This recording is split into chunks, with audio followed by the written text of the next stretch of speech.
এটাই সমস্যা কি জানো, হিন্দুদের সমস্যা হচ্ছে এটা। স্যার ত্রিপুরাতে কখনো হিন্দু মুসলিম কখনো হয়নি, না বাঙালি পাহাড়ি হয়েছে। আরএসএস সংগঠনটা তো তখন এক পর্যন্ত উঠাতো না। আর তারা আমি একটা কথা বলছি স্যার, ত্রিপুরাতে কখনো এসব হয়নি। এসব করে আপনি যে পার্টিতে কি দেখতে আছেন? ইউথ কংগ্রেস প্রেসিডেন্ট, ঠিক আছে। তো আপনাকে স্বাগত জানালাম। আপনি আমাকে কালো পতাকা দিয়ে প্রতিবাদ জানিয়েছেন, এটা কংগ্রেস দলের সিদ্ধান্ত। আমি আপনাদের সিদ্ধান্তকে স্বাগত জানিয়েছি। আমি এটা বলবো, আমার পোস্টে কোথাও কোনো মুসলিম কিংবা অন্য কোনো ধর্মের বিরুদ্ধে এক লাইনও লেখা ছিল না। Please allow me one second, please allow me. আপনার মধ্যে যদি এটা নাই ছিল, এখন আপনি হিন্দুদের জন্য কথা বলেন, তাহলে আপনি পোস্টটা কেন ডিলিট করলেন? পোস্টটা ডিলিট করেছে।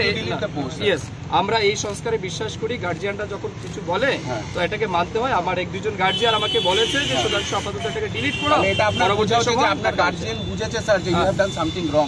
আমাদের প্রশ্ন একটাই যে স্যার, আপনি যেভাবে উস্কানিমূলক কথাগুলো লিখছেন, আমাদের যে ইউথ যারা আছে এই রাজ্যের, আমি খালি কংগ্রেসের কথা বলছি না, রাজ্যের ইউথদেরকে আপনি একটা দাঙ্গার দিকে নিয়ে চলে যাচ্ছেন। তাই বলছি যে যেই জিনিসটা হয়েছে সেটা নিন্দনীয়।